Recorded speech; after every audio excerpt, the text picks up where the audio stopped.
अस्सलाम वालेकुम, मैं हूं अरबाब जहांगीर। आप देख रहे हैं मेरे यूट्यूब चैनल असली खबर विद अरबाब जहांगीर। उम्मीद है तमाम देखने वाले खैरियत से होंगे। यमुना जैदी के इस वक्त दो ड्रामे आने वाले हैं, तेरे बिन सीज़न 2 और जेंटलमैन। और दिलचस्प बात यह है कि तेरे बिन के सीज़न 2 से ज़्यादा इस वक्त जेंटलमैन से मुतालिक खबरें निकल कर सामने आ रही हैं। रिसेंटली जेंटलमैन के राइटर खलीलुर रहमान कमर ने जेंटलमैन से मुतालिक बहुत कुछ बताया है, और यमुना जैदी की कास्टिंग के हवाले से उन्होंने बड़ा इंकशाफ किया है कि यमुना जैदी को जेंटलमैन में किसने कास्ट किया। और उन्होंने कहा है कि मेरी मर्ज़ी के ख़िलाफ़ तो मेरे ड्रामे में कोई शख्स कोई काम कर ही नहीं सकता है, और यमुना ज़ैदी को मैंने नहीं कास्ट किया। अब ये दो बातें बड़ी दिलचस्प हैं, और इनका क्या आपस में कनेक्शन है, इस वीडियो में थोड़ी सी डिटेल्स आपके सामने रखते हैं। और न सिर्फ जेंटलमैन से मुतालिक उन्होंने बातचीत की है, बल्कि एक और बड़ा अपकमिंग ड्रामा, उनका मोस्ट अवेटेड ड्रामा मैं मंटो नहीं हूँ, उससे मुतालिक भी उन्होंने कुछ गुफ्तगू की है। तो वो सारी तफसील आपके सामने रखते हैं, चूँकि यमुना ज़ैदी से मुतालिक जो उन्होंने बातचीत की है वो बहुत सारे लोग इस वक्त जानना चाहते हैं। अगर आप लोग चैनल पर नहीं तो चैनल ज़रूर सब्सक्राइब कर लें, बेल आइकन प्रेस कर दें, ताकि तमाम वीडियोज़ और इन्फॉर्मेशन आप तक फ़ौरी और बर वक्त पहुँचती रहे। जेंटलमैन एक मोस्ट अवेटेड ड्रामा है, और उसके स्क्रिप्ट से मुतालिक, उसकी कहानी से मुतालिक खलीलुर रहमान कमर ये कह रहे हैं कि इस जैसा ड्रामा पहले उन्होंने खुद भी नहीं लिखा है। यानी जितने उनके माजी में सुपर हिट ड्रामे और मूवीज़ हैं, वो बिल्कुल मुख्तलिफ हैं जेंटलमैन से। और जेंटलमैन का आइडिया एक बिल्कुल डिफरेंट आइडिया है, जिसमें उन्होंने थोड़ी-सी उसकी तफसील भी बताई है कि आखिर जेंटलमैन होता कौन है। वो जो एक सूटेड बूटेड शख्स होता है, जिसने बकौल खलील रहमान कमर के कि जिसने मुल्क का पैसा लूटा हुआ होता है और वो अंग्रेज़ी बोलता है, क्या वो जेंटलमैन है, या फिर वो है जेंटलमैन जो कि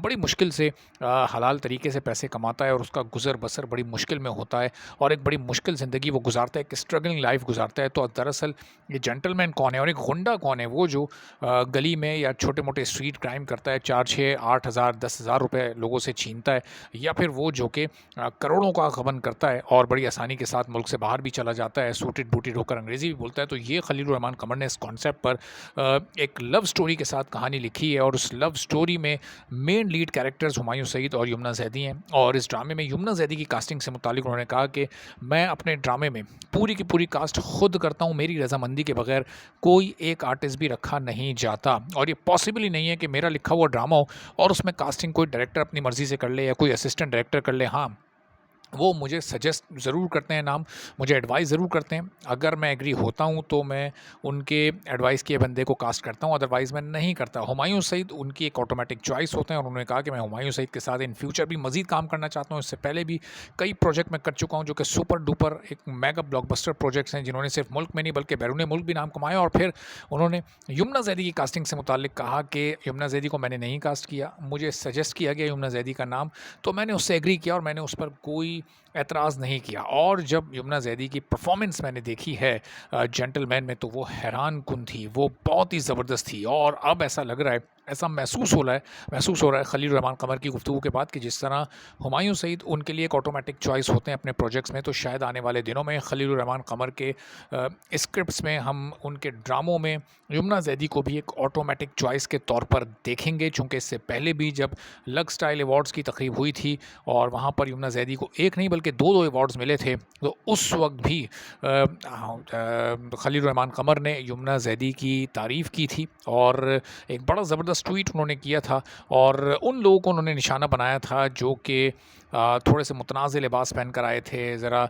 थोड़े से बोल्ड अपने आप को दिखा रहे थे, शो ऑफ कर रहे थे। और वहाँ उन्होंने कहा था कि यमुना जैदी जो कि जिन्होंने अपने पूरे जिस्म को ढाँपा हुआ था, पूरे कपड़ों में मलबूस थी, वो अवार्ड, 2 अवार्ड ले उड़ी।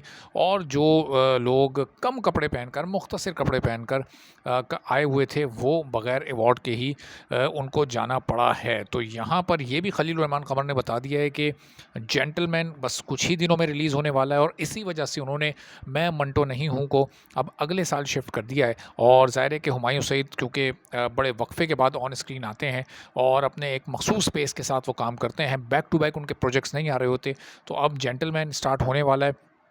ज़ाहिर है कि ये थोड़े अरसे तक चलेगा, चंद महीने तक चलेगा, और फिर जब ये ख़त्म हो जाएगा तो शायद उस वक्त मैं मंटो नहीं हूँ को शुरू किया जाएगा। तो उसके लिए अगर कोई मैं मंटो नहीं हूँ देखना चाहता है, उसको थोड़ा-सा इंतज़ार करना पड़ेगा। लेकिन जेंटलमैन देखने वालों के लिए अब उनका इंतज़ार बिल्कुल ख़त्म होने वाला है, और उन्हें कोई ज़्यादा इंतज़ार की ज़रूरत नहीं है, और वो इसी साल रिलीज़ होना है। खलील रहमान कमर की बात से बिल्कुल वाज़ेह तौर पर इसके इशारे भी मिल रहे हैं कि अब हफ्तों का नहीं बल्कि सिर्फ दिनों का इंतज़ार है। तो अब ये देखते हैं कि जेंटलमैन में यमुना ज़ैदी और हुमायूं सईद की जोड़ी और फिर यमुना ज़ैदी की परफॉर्मेंस किस हद तक लोगों को पसंद आती है, और ज़ाहिर है कि आएगी, चूँकि जब खलील रहमान कमर जैसा बंदा जो कि बहुत ही क्रिटिकल होकर अपने रिव्यूज़ देते हैं, तो वो जब किसी की तारीफ़ कर रहे हैं तो ज़ाहिर है इसका मतलब कि यमुना ज़ैदी ने बहुत ही शानदार काम किया होगा। आने वाली वीडियोज़ में आपको इस बारे में मज़ीद भी अपडेट करेंगे। चैनल पर नहीं तो चैनल सब्सक्राइब कर लें, बेल आइकन प्रेस कर दें। इजाज़त दीजिए, अल्लाह हाफ़िज़।